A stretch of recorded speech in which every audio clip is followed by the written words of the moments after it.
إلا الله الله أكبر محمد رسول الله يا حبيب الله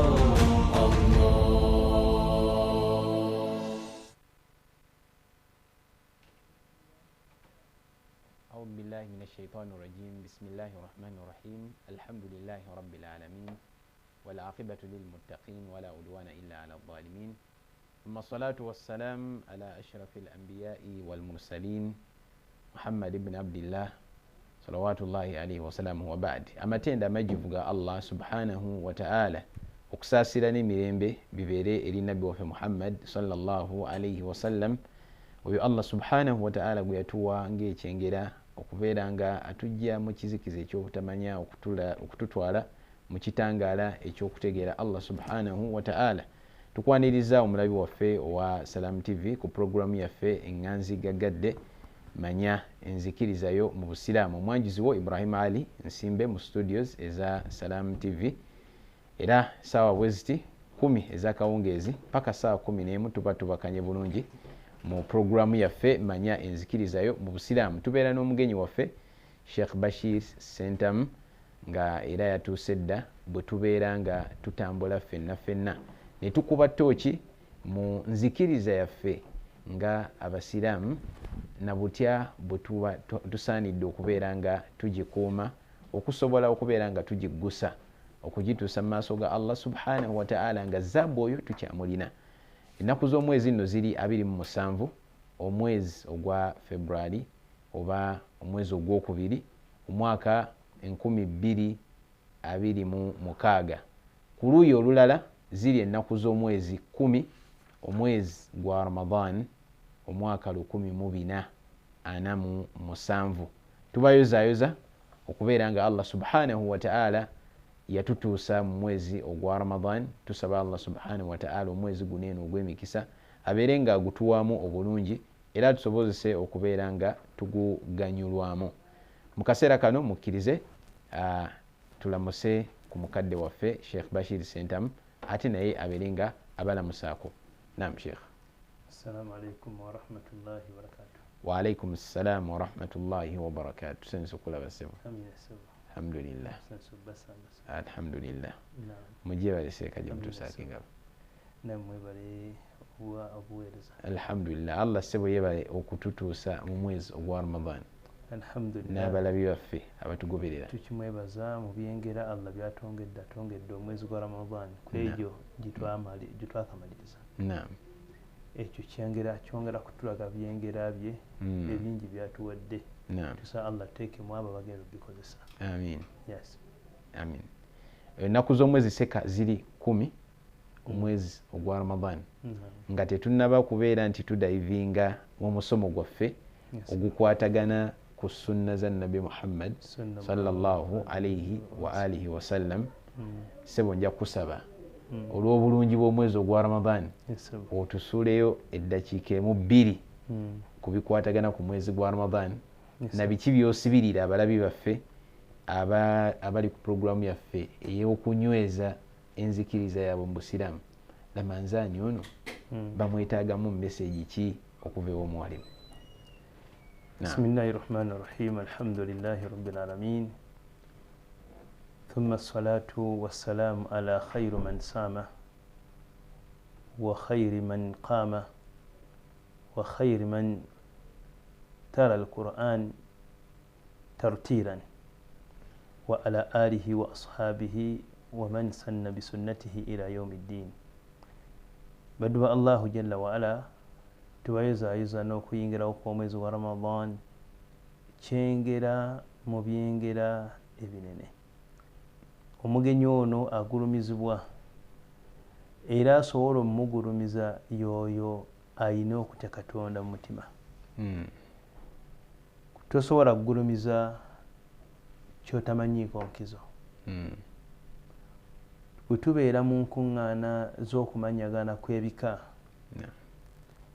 oyinza okuba ng'olina omusajja gw'otera okulaba mu kkubo gye tukolera eyo mu paaka oba omukyala ne bamusitula ne bamugamba oyo mbadde omanyi nti nedda mbadde ndaba mulabe ne bagamba oyo nno kitaawe omuto bulijjo omulaba mu paaka oba mu katale oba mu akiri naye ng'omulabira mu kiti kirala naye olwaleero baagala omukumanyisa nga baagala okubuulira enkizo ze ezimu z'ayina oyo nno yadda ku kitaawe emirundi 3 oyo nno kitaawe waddako emirundi 2 oyo nno ssengawo oyo nno kojjaawo olaba enkizo ezo zojja otegeera nga mugenzi okumanyagana zikwongera okusukkulumya omuntu oyo mujja mu ddala ly'obadde omumanyiddeko muteka mu ddala eddala erisukkulumu ku liri era seeka bakadde baffe bwe bakwanjuliranga omuntu ng'oddamu omubuuza buto era enkola eyo ekyaliwo mu bantu abamu abakyakuumya empisa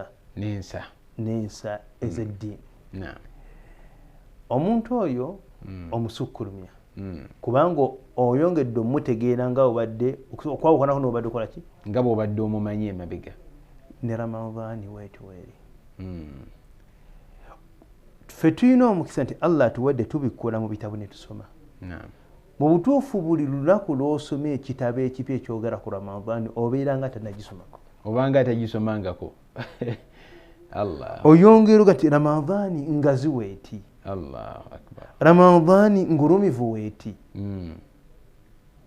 olunaku olwaleero nina risaaki gwe nakoze eyo risaaki nyikoze mu guno mwezi badde sigikolangako natudde wansi nenjogera nempandiika ntuno fadulu shahri ramadan obulungi obw'omwezi gwa ramadan nentandika okukola research bath ne bath esofa ndi mu mannya 13 nga gonna ngajjamu ahadith zani za nabi muhammad sallallahu alaihi wasallam ramadan abasinga obungi bagimanyi nti mwezi gwa ramadan eyina amannya agasoba mu 13 amannya agasoba mu 13 ago gonna amannya gongera kutulaga obuzito n'obugulumivu bw'omwezi guno buli ekintu bwe kiyitirira amannya kyongera kutujjirayo kifaananyi kya buzito na bukulu bwa kintu ekyo gwe twalaba nti ani musukkulumu basukkulumu bonna allah subhanahu wataala allahu akbar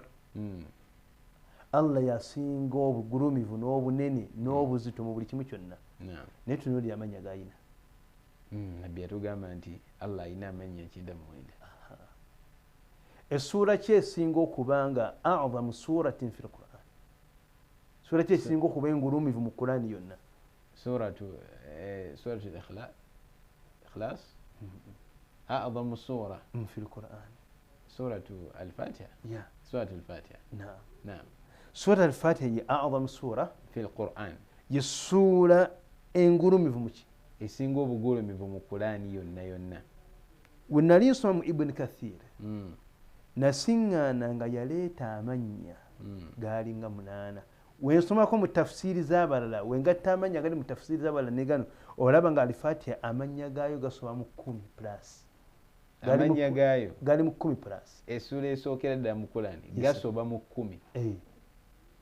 kyekiri nabbi kyeyagamba sahaba nti nno ala sauallimuka a'zama suratin fi lquran ngenda kukusomesa essuula esinga okubeera engulumivu namugamba wahiya sabu lmathani allati utitu yessuula eyina ayo 7 ginakola ntya gyenaweebwa bagiyita alkafi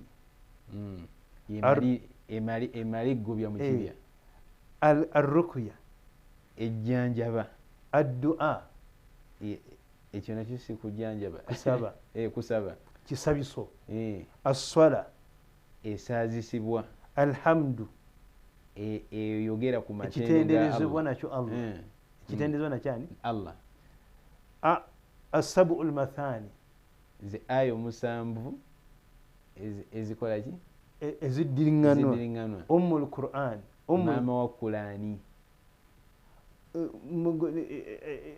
amanya mangi gonna gogera ku ssuula emu tewaliyo ssuula mu quran erina mannya ago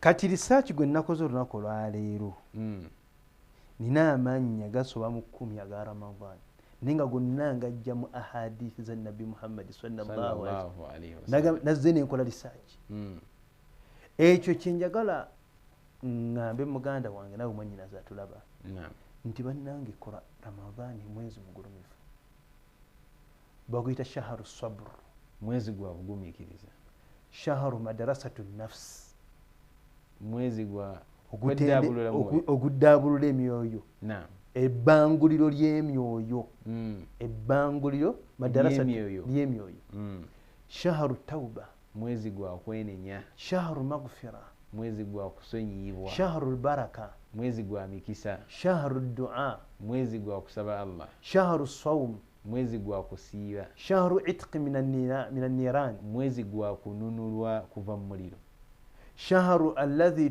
tughallaqu fihi mardatu shayatin waljin, gwe mwezi Allah mwasibira sitaani n'amajini amalumbaganyi, shaharu tufattahu fihi abwabu sama, gwe mwezi Allah waggulirawo emiryango gy'eggulu, shaharu lailati lqadir, gwe mwezi ogulimu ekiro kya lailatul qadir, shaharu lquran, mwezi gwa Quran, wakabala kameka n'akabala ago 12 sijja kumalayo leero.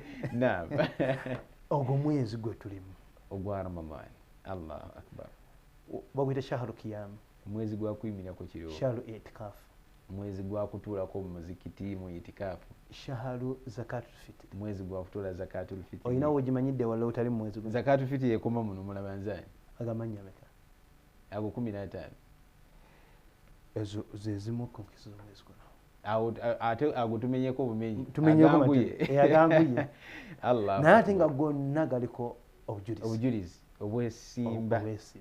naam, ekyo kinjagadde okugamba atulaba nti gulumiza omwezi guno nga Allah bwe yagulumiza, n'ebyo byo gy'oguwuliddeko. Bwe nga baguyita shaharu kiyamu, waayi oyimuka tarawuya. Bwe baguyita shaharu la Qur'ani ogisomye. Bwe baguyitibwa shaharu maghfira okola istighfaru. Bwe baguyitira shaharu itqi min an-nirani, edduwa ozisaba Allah akuggyese nga y'omuliro, n'ebirala bingi. amakulu seeka byonna byonna byeyogeddeko.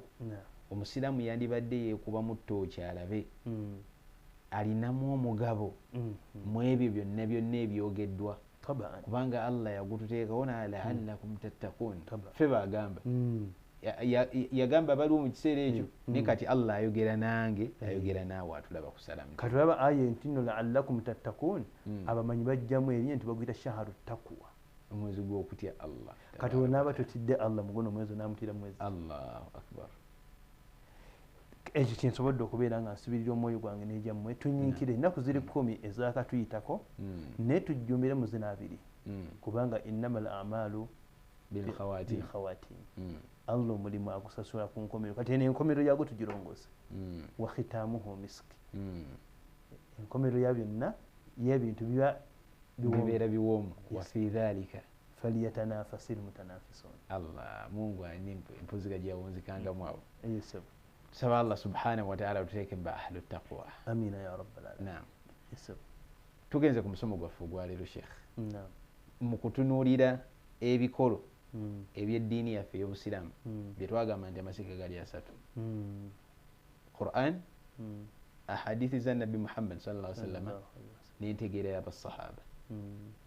Ne tugamba nti omulaka gwaffe tugusimbye nnyo mu ahadithi za Nabbi Muhammad sallallahu alaihi wasallam, era twajja ku mulundi gwaffe ogwaggwa nga tutunuulira nti Nabbi sallallahu alaihi wasallam ono lwe lutindo oluli wakati waffe abantu olututuuse eri Allah subhanahu wa ta'ala, kubanga Nabbi Allah subhanahu wa ta'ala Allah gwe yakozesa okubeera nga atutegeeza byayagala tubeere nga tutegeera. Netukira nti olutindo olwo lwali lwetaaga okubanga lunywevu, ne tukuba ttooki mu bunywevu bwalwo, ne twesanga nti waliwo ekiyitibwa ismatu nabiyyi sallallahu alaihi wasallam, okukuumibwa kwe. Era Sheikh n'otusomesa kukuumibwa kwa Nabbi sallallahu alaihi wasallam.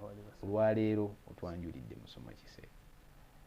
Naam, omusomo gwaffe olunaku olwaleero tutandika n'erinnya lya Allah nti bismillahi rahmani rahim, alhamdulillahi rabbil alamin, wassalatu wassalamu ala rasulillah sallallahu alaihi wasallam wa ala alihi wa sahbihi ajma'in. Era tukyali ku kukuumibwa kwe. Nabbi yakuumibwa mu nnyingo nnyingi, twasobola okuzimenyako nga enkulu gali amasiga ameka? Ziri ennyingo nnya eziraga nti Nabbi yakuumibwa. Yakuumibwa. Naam. bwe twamala okuzoogerako ne tuba tujja kuzitemaatema kati twagala okwongereza ku ekyo okubagamba nti nabbi sallallahu alaihi wasallama yakuumibwa mu kuseerera mu byonoono. nabbi yakuumibwa mu kuseerera mu byonoono, amakulu teyagwa mu kyonoono. Seeka mbadde nsaba nga tonatutwala ku mulamu ogwo otuddiremukko emabega katono otulage ku nkuuma nabbi sallallahu alaihi wasallam ze yakuumibwamu olwo ate otutwale ku kijjulo kya leero inshallah. Asabibwa tagubwa. Essebo twagamba nti naam nabbi sallallahu alaihi wasallam yakuumibwa mu nnyingo esooka naam usmatuhu fi tabliigi wa da'wa risala. Nabbi yakuumibwa mu kutuusa eddiini ya Katonda mu bujjuvu bwayo era n'asobola okukituukiriza. Allah n'akubamu sitampu ti alyawma akmaltu lakum diinakum. Eyo aya yalaga nti nabbi yakuumibwa byonna ebimuweereddwa bituusizza era Allah asirinze. Kati nabbi yakuumibwa mu kusomesa eddiini. Nabbi weera asomesa eddiini obubaka obwabimuweebwa teyakendeezamu wadde kwongeramu. byonna ebyamutikkibwa yabituusa eri banyini. Ne tugamba ennyingo eyo omala ogimanya olina okumanya ennyingo ey'okubiri yeegamba nti al usmatu min al kufuri wa shiriki. Nabbi waffe Muhammad sallallahu alaihi wasallam yakuumibwa okuva mu buzaale bwe nga tannabafuuka nabbi nga yakazaalibwa yakuumibwa tasamirangako wadde kusinzaako byonna ebifaananyi idols wadde ate okuba n'eddiini endala. Eddiini gye yazaalibwako ey'okwawula Katonda gye yaliko paka bwe yaweebwa nabbi. mu byewuunyisa tasookangako walala n'asala eddiini kati nzize mu buki nzize kati mu busiraamu tekibangawo. ate ng'ekyewuunyisa seeka nti bwe yawangaalira ng'ate be basamiza ennamba emu kubanga ne ku Kaaba baali bagijjuza yonna amasanamu. Era mulimu hikima. Mulimu ki? Hikima ke kakiseeka. Mulimu ekigendererwa kya Allah ekyama ekyokusifu mu bigendererwa bya Allah. Naam. Kubanga tukimanyi bulungi nnyo abaana abasinga obungi tutera kutwala ddiini z'abakitaffe. Tutera kutwala ddiini z'abakitaffe kuba tukuze bwe tutyo bwe tubalaba. Olw'okwagala nti ennyingo eno gye tuliko usmatuhu min al kufuri wa shiriki. Allah yamutaasa okubanga tabako ddiini ndala gyakkiririzaamu okuva mu buki? Okuva mu buto bwe. Allah abakadde be yabajjawo ng'akyalina muto kubanga ajja kubakoppa. Allah kwe kumuggyako abazadde nga akyali muwejjere muto kubanga taata yafa akyali mu lubuto lwa maama. Maama afa akyali mu myaka ena. Nahodde wali oli wayina ezigamba omukaaga naye singa obungi zigamba ena. Kati ekyo wokitunuulira nawankubadde waliyo abamanyi abagamba ti bakadde ba Nabbi Muhammadi sallallahu alaihi wasallam bayitibwa ba ahlu milla. Ba ahlu milla. Era nakyo kisigala ne tuba tugamba nti baali ba ahlu milla. Ba ahlu milla be bantu abatafunye mukisa kusiŋŋaana bwa nabbi buli obwasooka ate ne batafuna mukisa kusiŋŋaana bwa nabbi buno obuzze oluvannyuma ne babeerawo wakati. Bali awo wakati. Ba ahlu milla bagamba bakadde ba Nabbi Muhammad bagwa mu ttuluba eryo. Newankubadde era ne tuba tugendedde kweyenzikiriza oba eŋŋamba nti bagwa mu ttuluba eryo naye bo nga bo babako bye bakkiririzaamu era bateekeddwa okuba nga balina we bagwa. Kubanga tugambye kano guno mwezi gwa dduwa si mwezi gwaki gwa dduwa. Woba osaba ani? Osaba Allah. Lwaki gwosaba? Kuba gwenzikiririzaamu. Olaba nti bakadde bwe kye baakusomesa. Nabbi Muhammad nga naye omuntu yalina ebyetaago era abakuvubuka nga alina ebyetaago. Bakadde be bandi bamugamba saba wooti. Nti booti bw'oba osaba. Kyandibadde nga kye bayinza okuba nga bamulungamyako okusaba kyandibadde kiyinza okuba nga kikontagana neki. N'ekyo Allah kyayagala abeereko. Kati Allah mu kumutaasa n'abajjulula mangu. Ensonga lwaki nti nno yasobolanga okugenda mu Gaaru Hira nga tujja kituukako. Kubanga buli obutonde Allah yabumuteekamu mu mutima ng'obujulizi tugenda obulaba. Kati tuga nti Nabbi Muhammad sallallahu alaihi wasallama yakuumibwa okuva mu buto bwe obutabaako ddiini yonna gyakkiririzaamu okuggyako eddiini y'obutonde Katonda gye yamutonderako y'Obusiraamu.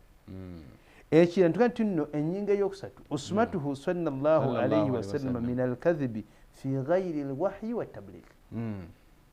Nabbi waffe Muhammad sallallahu alaihi wasallam Allah yamukuuma olulimi lwe luno telwayitako kigambo kyonna kya bulimba mu buto bwe newe yali amaze okufuulibwa nabbi. Si nti bwe yali asaagamu yalimbako, si mu kusaaga, si mu kubeera serious. Yasaaganga naye ng'asaagira era mu mazima, nga kyayogera yayogera mazima, teyalimbako katto. Ekyo kyamuweebwako n'obujulizi abantu abatakkiriza na mu ddiini yo bagamba ffe tuli ba ddiini ye naye tumuwaako obujulizi tetumuwulyangako ku lulimi lwe nga kuyitako ekigambo ky'obulimba okuva mu buto bwe. Allahu akbar. Awo nawe yakuumibwawo. Obwo bukuumi bw'amaanyi. Olunaku olwaleero ebintu bimeka? 2 ebikulembedde. Kasooka tukizza ku bawalimu, kuba abawalimu be basika baani? Be basika bannabbi sallallahu alaihi wasallam. Abawalimu bayinza okuba bakuumiddwa nti eddiini bagituusizza, tebakoze bidaa. Tebakoze ki? Bidaa, tebazudde mu ddiini. Nga omuwalimu Allah yamukola atya? Yamukuuma. Ekyokubiri, omuwalimu Allah yakuuma tawhiidi we, ng'omuwalimu oyo tagatta ku Allah.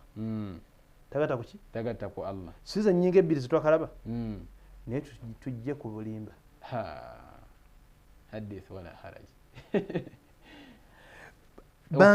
Ani olulimi lwagamba nti olulimi lwange nze natandika okutegeera paka kati wendi olulimi lwange tenkuyitangako. Ate bwe tudde eri mu bibiina byaffe ebya wansi bye twasoma nako be batulojja ne bagamba oyo mumulaba yaterera bukulu. Allahu akbar. Kati ekyo tekiri ku nabbi Muhammad sallallahu alaihi wasallam. Kuffe kisobola okuba nko kuffe tuseerera mu nnimi zaffe n'obaako kyoyogera ekitali kituufu n'olimba, naye ye nabbi okuva mu buto bwe teyalimbako. Olulimi lwe tekwayitako kigambo kyonna kya bulimba. Awo Allah yakuuma olulimi lwe yalukuuma. Kati ova ku muntu gwe wakuumye olulimi lwe. Ate ng'olulimi nabbi yalwogerako nti y'omu ku kazaala bulwa. Agenda okuviirako abantu ogenda mu muliro. Ala adulluka ala miraki dhalika kulli. Agamba atya awo sallallahu alaihi wasallam? Yamugamba ng'agamba sahaba annabi agamba Mu'adh bin Jabal, kubuulyeyo kabaka w'ebyonna. Kabaka w'ebiyungo byonna ebiri ku mubiri. Namugamba bala ya Rasulallah, mumbuulire. Nabbi n'asowolayo olulimi lwe olw'ekitiibwa n'alukwatako n'amugamba Mu'adh, kuuma ekiyungo kino. Kuuma olulimi luneeno nga nabbi alukutteko. Okukolaga nti olulimi lukuyingiza ejjana oba ne lukkanyuga mu muliro. Olulimi lukuzza ewuwo oba ne lukuyingiza mu kkomera. Bameka abali mu kkomera nga lwa lulimi? Allahu akbar. Nga lwa lulimi bayitirivu. Bameka abazze ewaabwe ne batambula mirembe ng'ayina emirembe lwa kukuma lulimi? Lwakukuma lulimi. Luleese biki? Ebizibu bingi. Olulimi olulina geeti meka? 2. Ne luwaguza ne luvaayo mu geeti. Lulina geeti y'amannyo nga ekyasinza okuba enkambwe. Geeti y'amannyo seti namba 32. Ne luba ne geeti y'emimwa. Emimwa era emimwa 2 giggalirawo munda muli. Amakulu geeti esooka weri ne geeti ey'okubiri. Naye nabbi waffe Muhammad sallallahu alaihi wasallam yali yakuumibwa nga alufuga nga si lwe lumufuga. Ng'olulimi lwe alufuga nga si lwe lumufuga terumukulembera. Ennyingo ey'okuna gye twayogerako usmatuhu sallallahu alaihi wasallam min alkabairi duna shirki. Nti wali twalabye nti shiriki nabbi tamuseereranga. Kati ate si shiriki yekka, n'amazambi agasigadde, yani n'obwonoonefu obusigadde nga okutta, okwenda, okuloga, byonna Allah yabimutaasa nti teyabikolako wala yawman, yadde olunaku n'olumu. Ebyo byonna bino bitwogera biriko obujulizi obw'essimba mu Qur'ani ne mu ahadith Nabi Muhammad sallallahu alaihi wasallam. So biwadde onsabye ebyo seeka bitulaga bunywevu obw'olutindo Allah subhanahu wa ta'ala bwe yatuwa tusobole okubeera nga tumanya ekituufu ku kikyamu. nti bwe tuba tujja ku nabbi nga tumusenako bye yatutegeeza tubeere bamativu mu nzikiriza yaffe nti bwe tujja waki wanywevu ate watuufu tetuyinaamu shak kubuusabuusa kwonna wabula tuli bagumu nti bwe tujja watuufu ali ne bye tujjawo biki bituufu naam sheekh njagala okuleeta obujulizi hadithi eri musilimu naam hadithi eri mu musilimu eraga nti nabbi waffe muhammadi sallallahu alaihi wasallam okuva mu buto bwe allah yamutaasa okubeerako eddiini gyagendamu oba gyasinzizamu okujjako eddiini yaki eddiini y'obubumbwa y'obusiraamu okwawukanako ku baana baffe n'okwawukanako kuffe kwennyini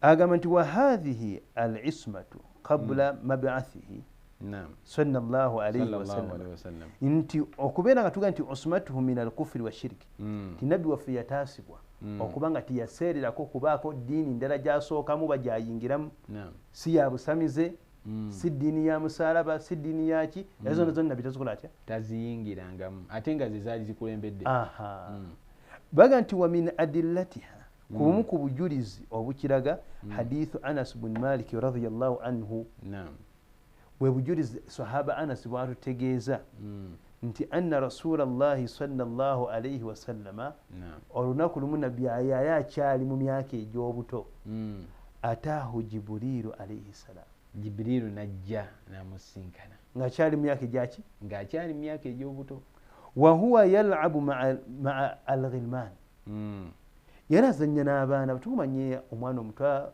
bwazanya ne banne fa akhadhahu wa sara'ahu yajja n'amukwata abaana baali bazanya tebamanya musajja gye yava olwo jibuliru yajjira mu kifaananyi kyabuntu yajjira mu kifaananyi kya muntu yajja ng'omuntu tebamanya gye yasibuka gye yafubutuka fa akhadhahu n'amukwata fa sara'ahu n'amugalamiza n'amuganzika muyibanga amutunuza waggulu fashakka an qalbihi allah n'amwasa ekifuba alabakagamba an qalbi manyi kyekitegeza yasa wennyini ku paati eriko omutima yesa paati ya kkono ewali omutima wennyini weyagenderera awo wennyini weyakola operation wennyini weyayasa wamala okwasamu kyeddirya ki fastakhraja alqalba najjayo omutima gwa nabbi muhammad sallallahu alaihi wasallam bano abaana olwo nno badduse balina we beekwese babiraba fastakhraja minhu alaqatan omutima wamala ogugjayo n'agujjako ekisaayisaayi ekiddugavu ekiba kikutte kuki ekiba kikutte ku mutima wamala okukijja faqal n'ayogerezeganya nenabbi ng'akyali muto olwo nno yalina emyaka emeka olwo alina emyaka 4 ono omusajja azze ayogerezeganya n'omwana w'emyaka emeka ow'emyaka 4 omanyi kyeyamugamba yamugamba hatha hadhu shaitaanu minka kino ekisaayi kyenjijje ku mutima gw'okiraba mwana muto nti ekyo nno liggwa kikwa kya sitaani katukyogere kino kikwa kya sitaani liggwa lya sitaani buli mwana azaalibwa nalyo allah naffe tukirina buli mwana yenna azaalibwa ku nsi azaalibwa nakyo abeera n'ekikwa kya sitaani nga kiri attached ku mutima gwe kati waneeno nabbi sallallahu alaihi wasallam ye jibril amulongoosezza n'ajjayo omutima gwe n'ajjako ekisaayisayi ekyo n'amugamba kino kikwa kya sitaani sitaani mwetuula okutandika okubuza buli muntu mu mutima gw'omwana allahu akbar n'amugamba nti nno okirabye nti ye thumma gasalahu fi tabiqin min dhahabi maa zamzam n'akwata omutima gwa mutume muhammad sallallahu alaihi wasallam n'agunnyika mu kataasa kaali ka golodi nga kalimu amazzi ga zamzam kalimu amazzi gaki aga zamzam omutima n'agunaaza mu mazzi ga zamzam ekisayisa yakijjeeko naye tekimumalidde okujjako kisaayisaayi ayagala nekko lyonna linalizeeko ddala obuufu bwonna obubadde obw'ekisaayisaayi kino eno buviireko ddala ku mutima gubeere nga swafi nga mutukuvu kiringa omuntu wanayeza enkoko amaze gijjamu ebyenda nayiwamu amazzi ate nakola atya n'agiyumunguza n'agyoza ebisaayisaayi byonna biveemu oba omuntu abaaze ekyennyanja n'ajjamu ebyenda nayiwamu amazzi n'akirongoosa ekyennyanja muki n'akirongoosa bulungi nekibeera kati nga kiri clean tekukyali musaayisaayi kati jibuliru kyeyakola wamala okubeera ng'omutima gunaazizza thumma alamahu thumma laamahu ekigambo laamahu manyi kyekitegeeza naddamu n'aguddabi bimaana jamaahu naddamu n'aguzzaawo wamala okugukuŋŋaanya bulungi thumma aadahu fi makaanihi naddamu n'agusosonseka butu nga we gubaddewo mu kituli kyagwo seeka myaka emeka egyo egiiseewo ndabira ddala operation heart surgery yennyini nga nabbi akyalina muto tannaba nakufuna bwa nabbi kati nabbi olwo yalina emyaka ena kati nabbi yafiira ku myaka emeka kyokka obwa nabbi yabufuna emyaka 4 oluvannyuma kati ku myaka 4 ajjako emyaka ena gibeera emyaka 36 emyaka 36 gigatte ku myaka gino gyolwaliro gye tuyina 1447 kati egyo emyaka gyogenda ofuna gyemyaka egyakayitawo ye operation yasookera mu nsi operation esookera ddala mu nsi ate nga heart surgery biology ali awo naye wali akyassa naye omutima baguteddewa neewuunyiza nti akyali mulamu wano ate omutima bagugyemu ne bagukolako emikolo nga guli wabbali ne bagwoza n'ogwoza ne bagukwata ne baguzzaamu bulijjo twewuunya seeka abasawo allah manyi kiyagamba mu Qur'an thumma lata'lamunna naba'ahu ba'da hin lata'lamunna naba'ahu ba'da hin allah yagamba nti ekiseera kijja kuyitawo mulitegeera Qur'ani ebyama ebyakwekebwamu mujja tutegeera amawulire ameekusifu agali mu Qur'an nga wayiseewo ekiseera kubanga annaba'u ge mawulire naye amawulire gategeeza mulimu ebyama ti amawulire gano n'ebyama mujja kola togayita buyisi ku mitwe tunulako wansi mu layini bazita wakati wa layini z'ebigambo anyumya hadithi eno Anas bin Malik radhiyallahu agamba Anas nti wajaa alghilmanu yas'auna ila ummihi abaana enkyukwe ebakubye bajja badduka bajja ewa maama we yamuyonsa maama we ku bbeere ayitibwa Halimatu Saadiya bamugamba bamuyita marudiyati faqaalu bamugamba inna muhammadan qad qutila maama tukutegeeza Muhammad bamusi bamulabye bamubaaga of course omwana walaba nga bamwaga abamanyi oli akoze atya afudde era ge mawulire ge bakola ki ge baatwala ewa maama eyayonsa nabbi Muhammad sallallahu alaihi wasallam fastakbaluhu bajja banguwa Halimatu Saadiya najja n'abaana bajja kola ki bajja ku ssiini fastakbaluhu ne bamusisinkana wa huwa muntaqi'u lawnu nga akyuseemu endabika kala ye ekyuseemu manyi omuntu afunye ekikangabwa n'entiisa amyukirira okwekiraba nawe kenyini omuntu yenna afunye omuswiba endabika yikola etya ekyuka kubanga yali mwana muto omusajja amuzze n'amuganzika amuggyemu omutima tabirabangako naye abamanyi afa kumbe tebagenda mumutta bamuli mumulongoosa bamusiŋŋana tabitegeera ng'akyuse nayonna qaala Anas atunyumiza agamba wakad kuntu ara athara dhalika almakhitu fi sadri obuufu Jibuliru bwe yatungiramu yayisa omutima ng'aguzzamu nazzaawo ennyama uzi we zaayita enkovu olubale agamba nabbi we yajjangako egundi yeweti olugwere nalabangawo ekiraga nti olukindo enkuvu y'olukindi esigalawo. Enkuvu y'olukindi esigalawo. Yeah. Abakyala batitenkanya baagala baziggyeko ebeere nga tekyalinawo obuufu bwonna. Esigalawo. Eya nabbi esigalawo. Kati bwe bakuba nga yali esoboka Allah yandibadde agamba kun fayakun. N'agigirawo ddala n'etabeerawo. Era kisoboka, era esobola okuvaawo.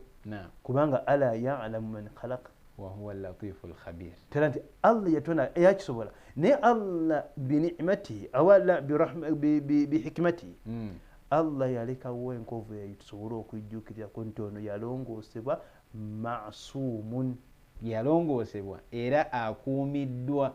Omutima gwe baagugjamu omugabo gwa sitaani, amakulu sitaani yali terina busobozi bumukema. Ebalekajjamu kuba mbadde ngenda kazza mu batuwuliriza nti ebigambo biwulidde mu hadiisi eno kiki ky'oggyeemu, kiki ky'ofunyemu, naye obbye ebibuuzo bagenda bagamba mu hadiisi muno kiki ky'oggyeemu. Hadiisi eno gwoba ogisomye epointinga ku ki? Kyempointinga ku kino seeka kyagambye nti no sitaani weetuula okukema abantu obbabuza yo ekifo ekyo kyaggyibwamu mu mutima gwa Nabbi Muhammad sallallahu alaihi wasallam. Teyakemebwako kukola kyonoono kyonna. Kati sekawo nfuna bulungi amakulu g'okuba nti teyalimbako mu buwangaazi bwe, teyasinzaako kitali Allah mu buwangaazi bwe wadde yali tannafuuka nabbi, kubanga ekyandibadde kimukema ekikema ffenna nze n'abatulaba ku Salam TV tukyalina omugabo gwafe ogwa sitaani era buli kaseera yatutuma ebikyamu ne tubikola. Ne nabbi baamulongoosa ne babimugjamu ng'akyali mwana muto. Ekyo baakimukola bamuwaawule kuffe, abeere omwawule, abeere wanjawulo. Abeere muki? Omwawule.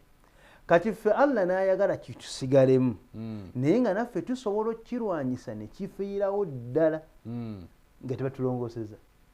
Nga walaba nti waliwo omuntu oba nti oyina ebizimba naye waliwo eddala lisobola okukuwa n'onywa nebivaamu, ebizimba ne bibula byokka ate nga tobirabye nga omusaayi gufuluma, naye basobola bakuwa eddagala ssebe ekizimba ekibadde munda ne kibula.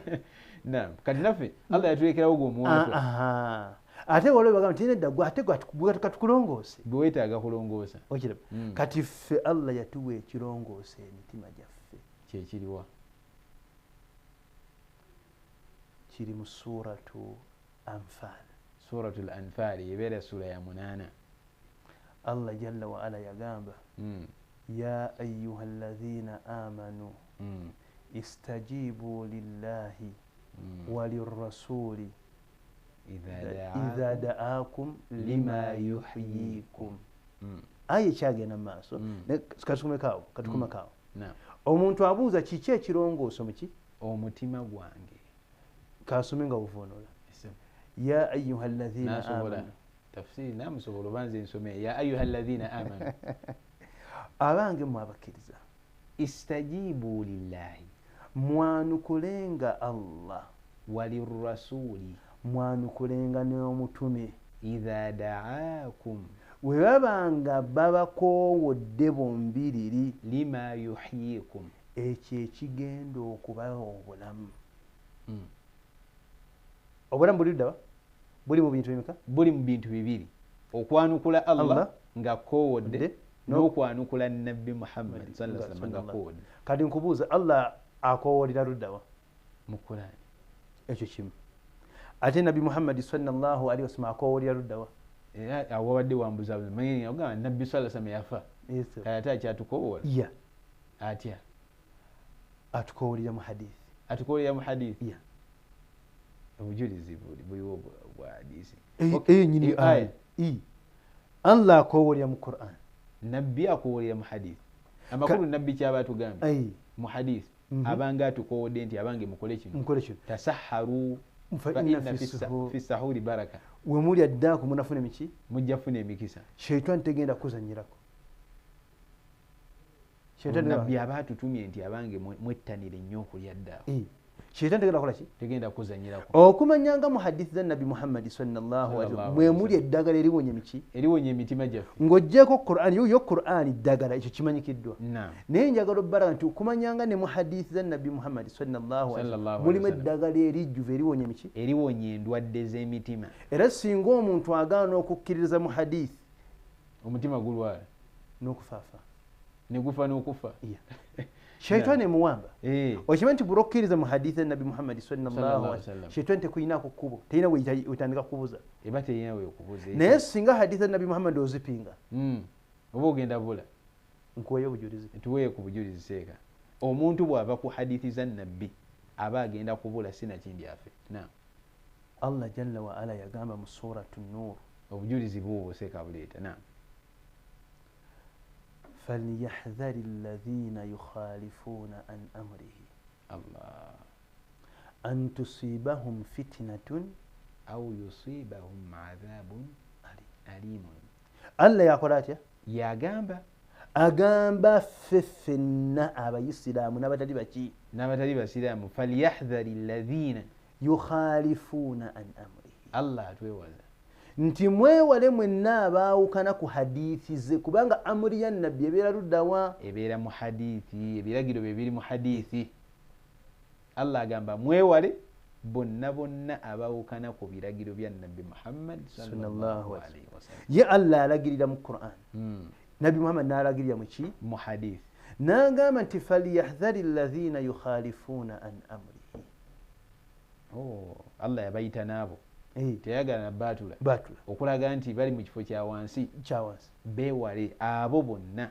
abaawukana amuli tukivunule mu direct translation abaawukana ku hadithi ze za nabbi sallallahu alaihi wasallam nga banazaawukanyeeko bino ebibiri babirinde antusibahum fitna allah agenda baleetera shiriki alfitna imam malik yababuuza atadiruna manil fitna atadiri mal fitna ababuuza nti abange efitina eyo mugitegedde allah jayiraho nebamugamba la nabagamba ashiriku omuntu bwayawukana ku hadithi za nabbi sallallahu alaihi wasallam ekigeze ekisooka shaitani yeneetula mu kinyama ekyo agenda gwa mushiriki naye omanyi esooka musula mu bida esooka musula mu bida tesooka mutula temusula mushiriki direct esooka muzuuza mu ddiini asooka kuzuula mu ddiini n'alowooza nti ategeera nnyo singaani ategeera nnyo okusinga nabbi muhammad sallallahu alaihi wasallam n'awangalya ku bida ze zino kati walaba shaitani walaba ng'anyweredde ku bida efundikira musudde muki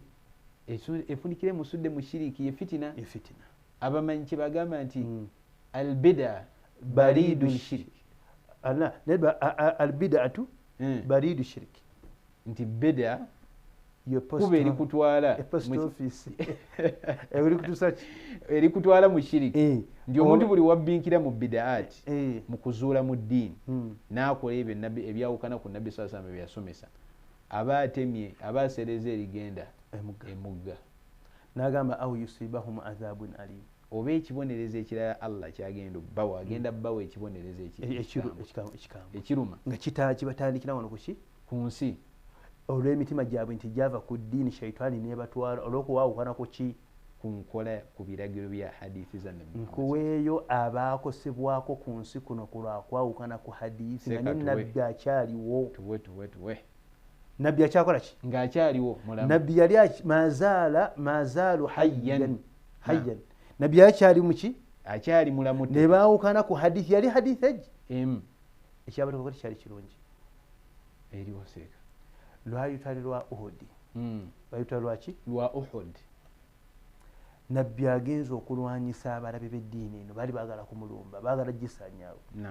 nabbi n'akwata abasajja 50 abakubi ba sabbaawa abalungi nga bakuba obusaali takuba tageti takuba misi akuba ku tageti tayinona kasaali buli kateekamu kafulumya kasobola okuyita mu bantu 10 waga nti nkakuba wano mwenna kabayitawo paka katuuka kwasembayo abantu asajja 50 5 n'abagamba mulinnye kasozi ako mala bagita jabalu romati kali mu kibuga ekitukuvu madiina jabalu romati agenda mu hijja ne umara bakalaba era bakalinnyako era bwe tutuuka nga tututta abantu e Makka ne Madiina tutuukawo ne tubasomesa ebyafaayo byakasozi ako nabbi yabagamba mukalinnyeeko 50 mubeereyo abasajja 50 n'abagamba we mulaba nga tuwangudde oba tuwanguddwa mmwe mbawadde oda ekiragiro temukavaako temuva wano eno tuwangudde oba tuwanguddwa. tiyabasomera aya yabasomera hadithi hadithi yabagamba yabawa buyi kiragiro kyobwekyo biragiro bya hadithi ne balinnya ne bakirayiminga bwe bamala okulinnya akasozi hadithi agibawadde olutalo ne lutandika otambula bambi ne balaba ng'olutalo abasiraamu baluwangudde nga tululinnye ku nfeete n'omulabe waffe atandise okudduka adduse naye nga waaliwo abalina embalaasa abalinze ki ekiddirira bo bayite beetabe mu lutalo nga baali balabe ba busiraamu ne bava ku hadithi baneena abasajja nabbi be yatadde ku lusozi n'abagamba temuvaawo tuwangudde oba tuwanguddwa mumusigalaawo temuvaawo temusesetuka bagenda okulaba ng'olutalo tuluwangudde balaba ggolo gyasuuliddwa bannabe bali mu kukwata minyago ne bagamba tulinda kinaffe ka tugende twesooke tunaava fe abanaava mu lutalo nga ebiina minyago munnaawe n'abagamba bannange nabbi yatugambye tetuva wano tuliko ekiragiro kyani kyannabbi hadithi n'agibakola ki n'agibajjukiza nga bo wa tebakoze batya batunuulidde minyago ridwanullahi alayhim ne bafuluma ne bagenda ku ki ne bagenda minyago ate baavaayo tebaavaayo ate olutalo abasiraamu tolwabakyukira olutalo ne lukyuka ate abaalinga abawangudde abasiraamu ate tebawangulwa koolwo abasiraamu baavaayo nga banakuwavu nga bawanguddwa baatukuba ku lwakuva ku hadithi kuva ku kiragiro kya nabbi kuva ku hadithi nze njagala bifunze kuva ku ki kuva ku hadithi kubanga nabbi alagira ludawa mu hadithi kasitova ku hadithi etya au yusibahum adhabun alim oba allah ajja bagezesa n'ebibonerezo ebiruma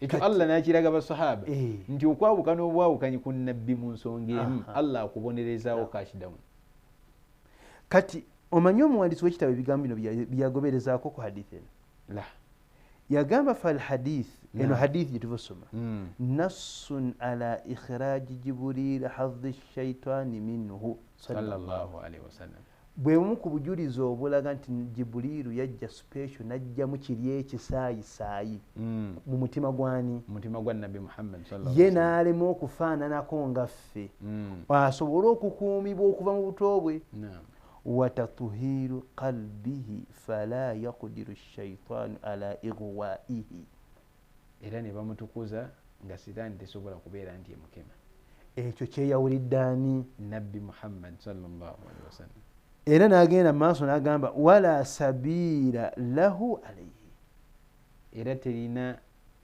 mpenda zeyinza kukola kubeera nti emubuza wa fiihi dalilun ala tanzihihi an shiriki min assigari era mweno hadithi mulimu obujulizi nti nabbi yataasibwa shiriki okuva mu buki okuva mu buto bwe wakad nakala aljarjani walamidi ijmai lummati ala usmati lambiyai min ashirki omumanyi ayitibwa jorjani mu kitabo kye kyebayita sharhu lmawafiq n'omumanyi ayitibwa al amidi mu kitabo kye kibayita al ihkamu fi usuli l ahkam byonna bayogera ku bujulizi obu nti si nabbi muhammadi yekka wawona ne baganda baba abakulembera bannabbi bonna allah yakola atya allah yali yabakuuma nga tebagwa mu shiriki ekyo nno abaaliwo tebakimanya lwaki nabbi muhammadi akoze atya akuumiddwa bwatyo kumbe allah yali ateekateeka omutima ogugenda otuulako kulaani allah ateekateeka omutima kulaani kwegenda okutuula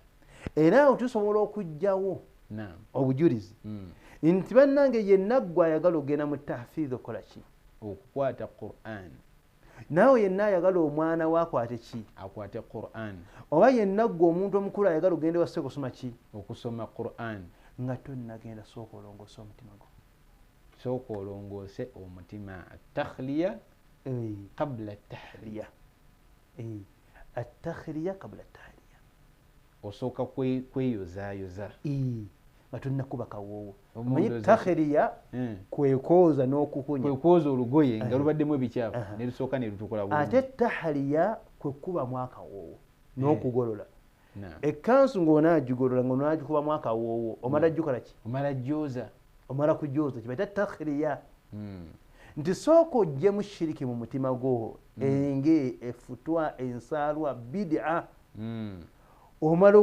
oggulongoosa ogutukuze olwo ojja osome qur'ani ekole ki pulaani ejjava etuulako bulungi kati kyekyo allah yali ateekateeka omutima ogugenda otutuulako qur'ani Naam.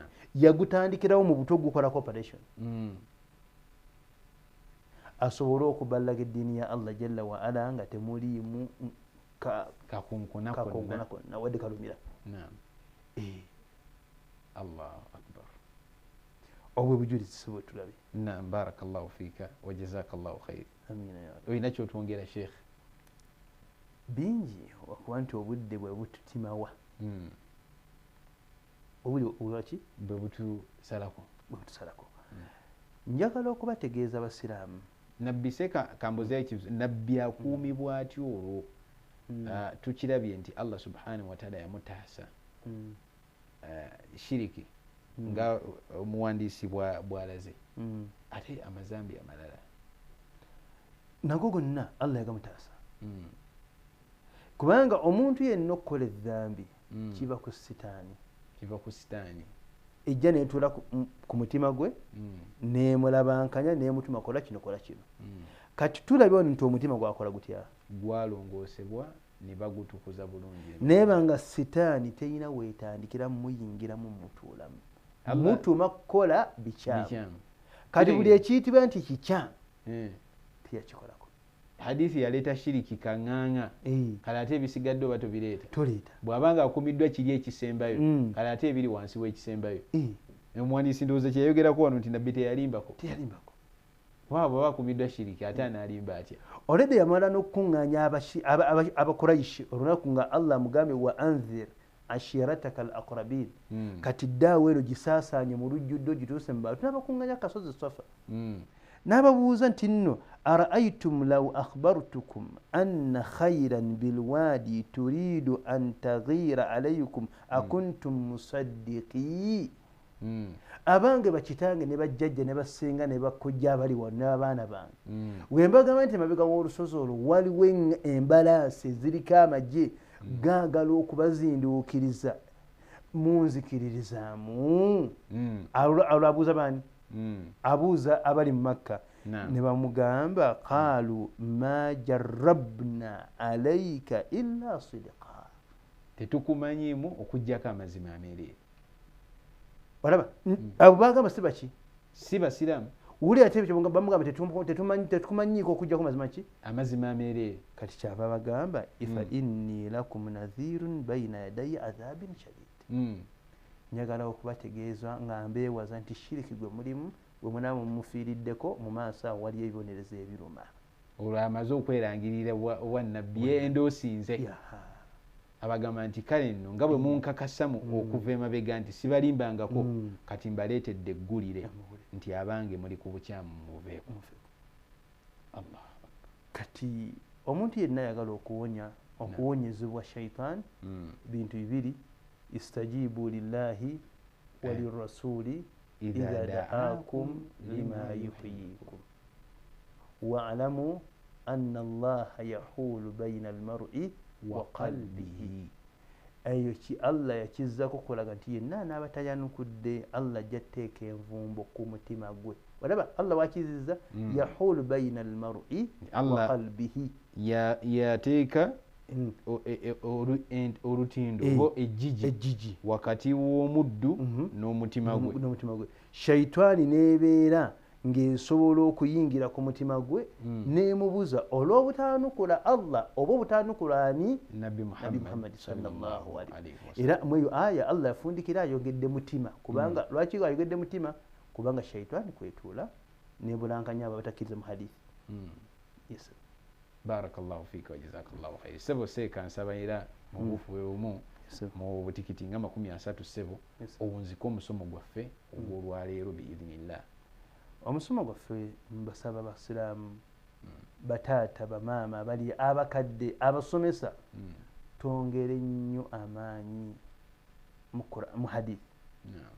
Tuyina competition za Quran nyingi naye mbadde nsaba toteekawo ne competition za hadith. Nkubiriza ab'ekitongole kya Mumusa, ekitongole kya Mumusa programu zammwe nnungi nnyo muzikola, abaana bajja ne bakompitinga mu bintu bingi ne Quran bagikompitingamu naye temuli hadithi. Abaana bakompitinga mu mawulire bakompitinga mu hadithi mu Qur'ani naye mbasaba mwongeremu ne hadithi. Abantu tubagazise hadithi era tuzzeewo omutima gwa hadithi mu mitima gy'abantu. Barakallahu fika wa jazakallahu khair. Tumweyanziza mukadde waffe Sheikh Bashir Sentamu bwetyo butambudde mu programu yaffe eyamanya enzikirizayo mu Busiraamu nga tubadde tugikutuusaako mukadde waffe Sheikh Bashir Sentamu nange omuweereza wammwe Ibrahim Ali Nsimbe ku Salam TV. Tusinkane ate olundi mu sabbiiti ejja. Subhanakallahumma bihamdika ashhadu an la ilaha illa anta nastaghfiruka wa natubu ilayk. Wassalamu alaykum wa rahmatullahi wa barakatuh. لا إله إلا الله الله أكبر محمد رسول الله يا حبيب الله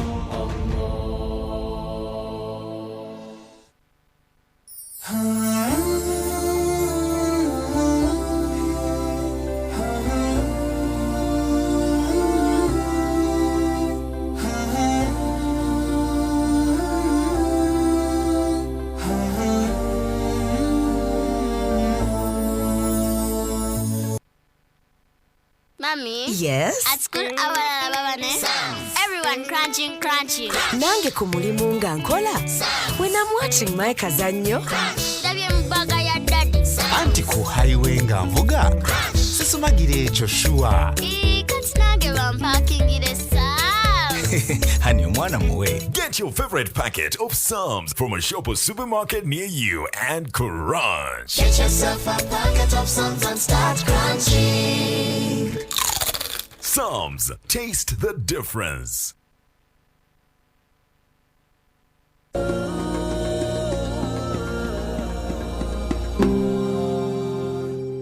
Assalamu alaikum wa rahmatullahi wa barakatuh. Amatenda amajjuvu agatali mukendeevu gowa kitiibwa Allah ayatukolera enteekateeka etuggyako ku nnyumba ye era nga bwe njogerera wano tuli mu kibuga Madiina ku lusozi Uhud. Olusozi luno lulina ebyafaayo bingi ze zimu ku nteekateeka z'ekitongole kye twagiddemu mu umura yaffe ekya Firdaus nti tebatukomya Makka naye batutuusa n'ebifo eby'enkizo Busiraamu osobole okwetuukirako omanye nti eddiini yaffe Busiraamu evuddewa kino kyankizo okubisomako n'okubirabako. Tuli ku lusozi luno olwafiirwako Abasiraamu bayitirivu nnyo mu lutalo olw'e Uhud. So enteekateeka eno ya Firdaus hijja and umra abatukoledde enteekateeka eno okujja era nga nze sazze nzekka nazze ne mukyala wange kubanga naye enteekateeka weeri ey'omuntu kinnoomu n'okujja ne famire yo oba omukyalawo era alhamdulillah twabadde Makka kati tuli wano Madiina ennaku we tugenda okukomekera asobole okudda ewaka naye ng'enteekateeka ebadde nnungi. Tugenze ebifo bingi twabadde ku Masjid Nabawi muziki wa Nabbi gwe yazimba Madiina nga tuuse Madiina tulaba Masjid Abubakari tulaba ebifo bingi eby'enkizo twasobodde okulaba. Tulabyeko ku ntaana basahaba abaafiira mu lusozi olutalo lw'e Uhud we baaziikibwa ensanvu. So bintu bingi betulabye betuyize alhamdulillah betusobola okufumiitirizaako nga tuzeeko ewaka era nsaba Allah ekitongole kino kitwagiddemu n'ebitongole ebirala biri mu nteekateeka ng'eno Allah abitusobozese abitukuumire era naffe abazze kubanga kisoboka baganda bange teri kyabbeeyi Allah ng'akuwadde busobozi nga kujja mu trip zino nga bwe ziti. Abantu bangi bagenda Dubai, abantu bangi bagenda China naye Allah waba akuwadde obusobozi kyandisaanye n'ojjako n'olaba Obusiraamu buvuddewa kubanga toyinza kumanya bya maaso nga tomanya byafaayo.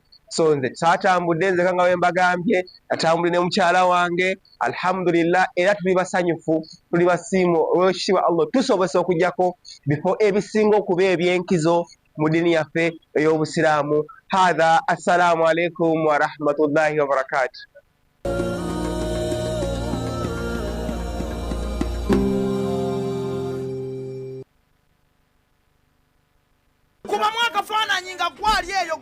wangudde omwaka mulamba mpulira essanyu lingi okubanga nawangudde school fees w'omwanange era nina essanyu okubanga sigenda sasula school fees n'omwaka omulambe era ne bazanya ba MTN Momo katonda abongere omukisa.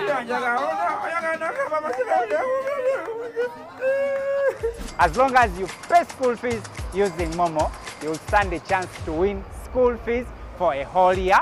The school, you will stand a chance to win a school van. You can also get a school fees loan on Momo. The short code is *165*80# and you pay school fees and you win school fees for a year.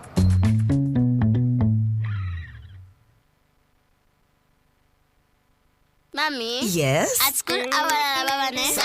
Everyone crunching. Nange ku mulimu nga nkola? When I'm watching my kazannyo. Ndabye mu bbaga ya daddy. Anti ku highway nga nvuga sisumagire ekyo shuwa. Kati nange bampakingire saa. Hani omwana muwe. Get your favorite packet of Psalms from a shop or supermarket near you and crunch. Get yourself a packet of Psalms and start crunching. Psalms, taste the difference.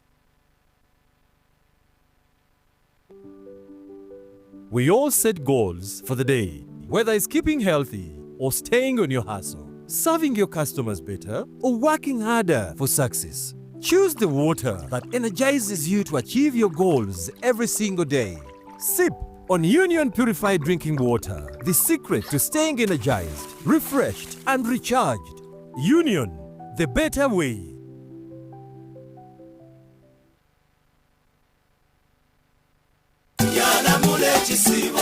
H&M Restaurant Makindye ekutegekedde futali special mu kisiibo kino tokoowa ng'onoonyawo okusiibulukukira anti byonna bitegekeddwa ku H&M Restaurant Makindye aw'okusaalira wagazi bakutegekedde emmere eya buli kika abaweereza baaniriza abagenyi jangu owomerwe futali ku H&M Restaurant nga bwe twetegekera Idi anti lugenda kubeera lusaniya ku lusaniya kale nno leeta famire yo yonna ku lunaku lwa Idi tulye tukkute naye nga ku ssaawa ey'okusiibulukuka ffenna tuggwera ku H&M Restaurant Makindye.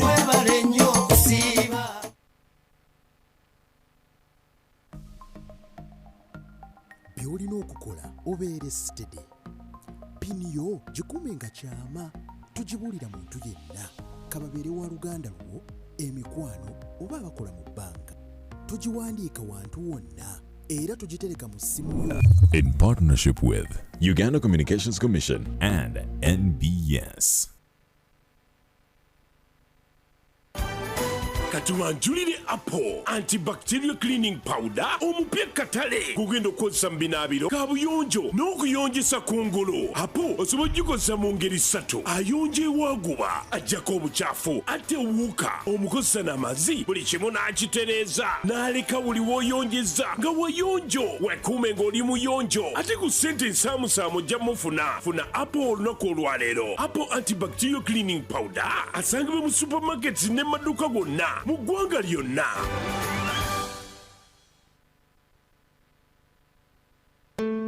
Kauthara Kids Kindergarten and Primary School is an Islamic-founded kindergarten and primary school with a dual curriculum. It has both day and boarding. The boarding section is found in Matuga, Chiryagonja, and the day section is found in Kawempetura, Chirokole Zone, near Luka Plastics. Our pursuit of excellence embraces Islamic values aligned with the fundamental Ugandan values. At Kauthara Kids Kindergarten and Primary School, we develop your kids' passion for learning and we celebrate his or her unique talents and interests. Bring your child to Kauthara Kids Kindergarten and Primary School. Call 0703 717446 or 0772 635599.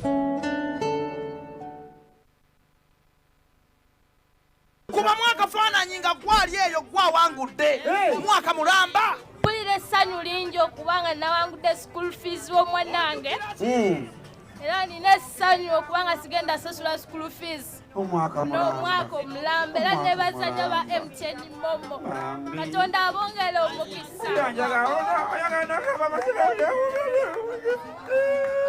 As long as you pay school fees using Momo, you will stand a chance to win school fees for a whole year.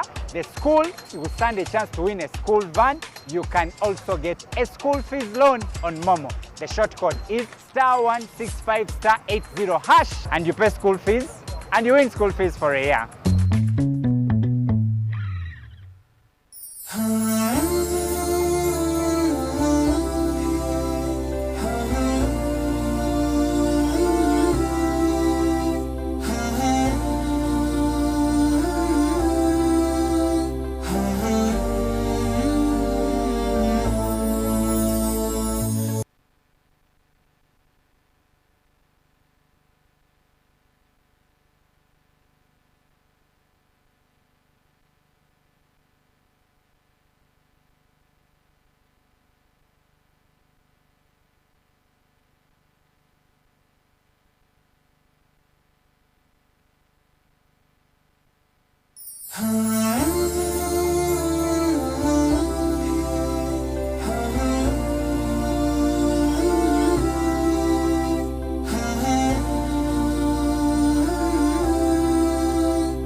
By the invitation of the Vice President, Her Excellency Jessica Alupo, to help out the people of Katakwi District, Salam Charity was asked to extend help to the Katakwi Muslim community. With the guidance of Haj Karim Kalisa, the Managing Director of Salam TV and Salam Charity. We are coming here under the instruction of the Vice President. Thank you, sir. We are under the instruction of the Vice President. Thank you so much, sir. We can go. The feasibility study was started by traversing the entire Katakwi district. Challenges like limited education, scarce drinking water, limited health facility and severe drought that hinders agriculture were found in Katakwi district. We don't have any Muslim school, we don't have any health center, we don't have water. Bw'ogenda okutunula embeera eno si embeera yeetaaga kinene nnyo okukyusa embeera y'abantu bano bwe tunaba nga tukwatidde wamu. Twetaaga abantu bano tubeere nga tubateerawo masjid, tubateerewo toilet yaabwe, tubateerewo ne borehole. Places of worship were in a bad and severe condition. This is one of the mosques which we have visited, and the believers come here to perform their prayer. I call upon everybody, let's give whatever we can afford to make sure that we put the house of Allah in order. I think we can afford. Your single coin, your $1, your 1 shilling, whatever you can afford, we can make a change to this place where the believers you see surrounding this place who are in need. Salam Charity started a campaign to help the people of Katakwi, and the masses responded positively. Ejjana mujiina muweeyo ku Katakwi ako ke muwaayo mulabanga akatono naye maaso ga Mungu subhanahu wa ta'ala kagenda kuba kanini. Salam Charity, in conjunction with our partners, mosques in Katakwi were built, water sources such as borehole were put up, and zakat was extended to the poor of Katakwi. Bismillah, Allahu Akbar, Allahu Akbar, Takbir, Takbir. Tuli wano mu Katakwi nga bwe twabasuubiza, tuli wano tulonkinga amazzi lyolaba wano. Kino ekitundu Opatun kyetuguddewo olwaleero, era kyekitundu kiri kye twasookamu eky'omuzigiti. Abantu mubalaba essanyu lyakubatta, bano be bali bwe walabako nga banywa n'ensolo, naye olwaleero bagenda kunywa ku mazzi amalungi. Someone in Kampala gave some little zakah and asked us to bring it to Katakwi.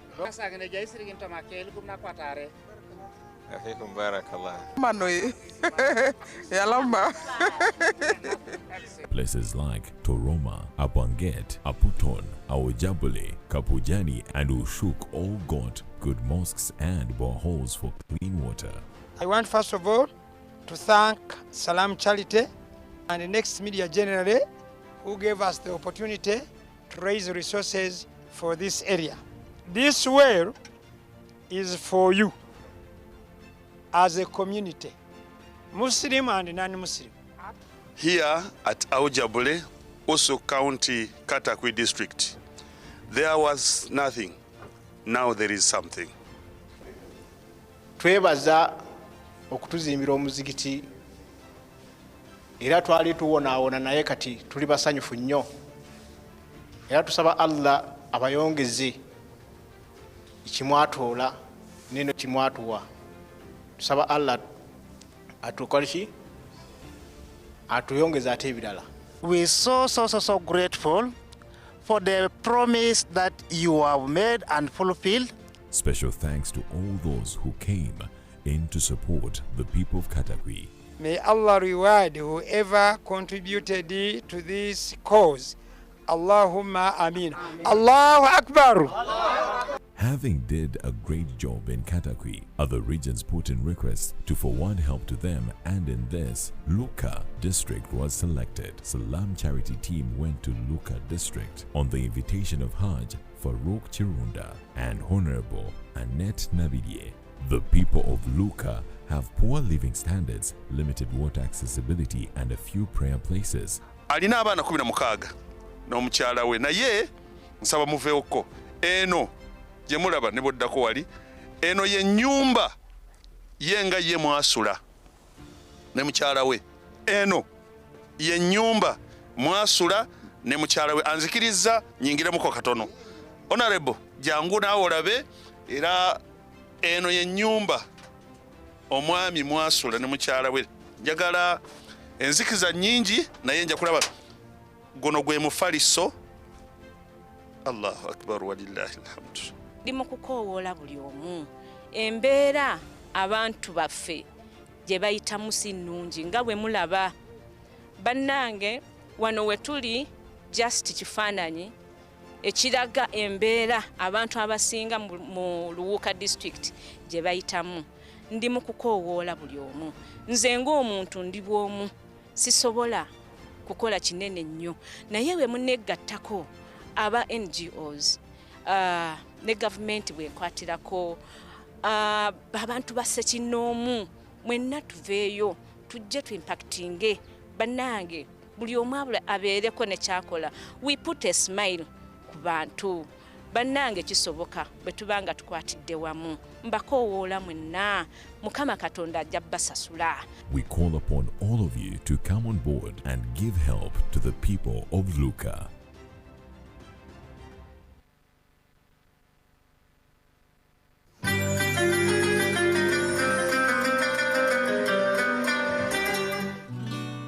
Hadithi y'olunaku.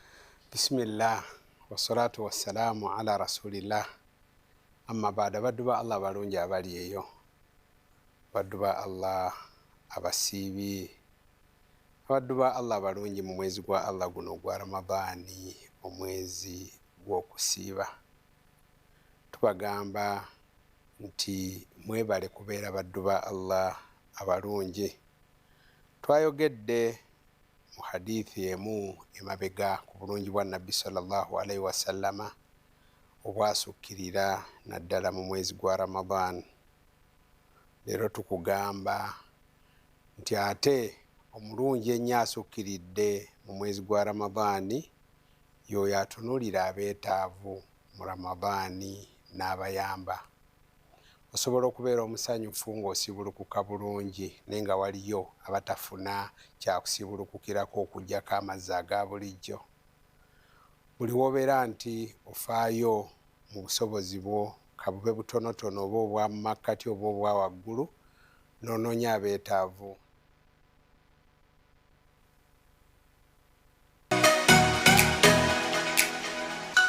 Ekutuusibwa